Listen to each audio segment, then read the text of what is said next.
কারণে তাদের এত সম্মান। তারা যখন শুনবে শুধু আফসোস করবে, এরকম আফসোস করতে করতে তার হাতের আঙ্গুল চাবাইতে চাবাইতে একসময় তার সঙ্গে মতো চলে যাবে, তাও তার আফসোস শেষ হবে না। এই জন্য আমরা সবাই মহব্বতের সাথে কোরআন শিক্ষক ইনশাআল্লাহ, মহব্বতের সাথে কোরআন শিক্ষক ইনশাআল্লাহ।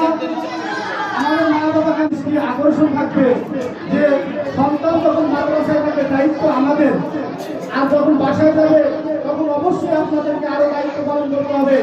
আপনার সন্তান কি ঠিক মতো কোরআন তেলাওয়াত করতেছে কিনা, নামাজ কালাম ঠিক মতো করতেছে কিনা, এই জন্য আপনারা সবসময় তৈরি থাকবেন। এই বলে আমি আমার সংক্ষিপ্ত বক্তব্য শেষ করতেছি। আসসালামু আলাইকুম ওয়া রাহমাতুল্লাহ। সুবহানাল্লাহি ওয়া বিহামদিহি আশহাদু আন লা ইলাহা ইল্লা আনতা আস্তাগফিরুকা ওয়া আতুবু ইলাইক। ইসকে নবী জিন্দাবাদ, ইসকে নবী জিন্দাবাদ, ইসকে নবী জিন্দাবাদ, ইসকে নবী জিন্দাবাদ, ইসকে নবী জিন্দাবাদ।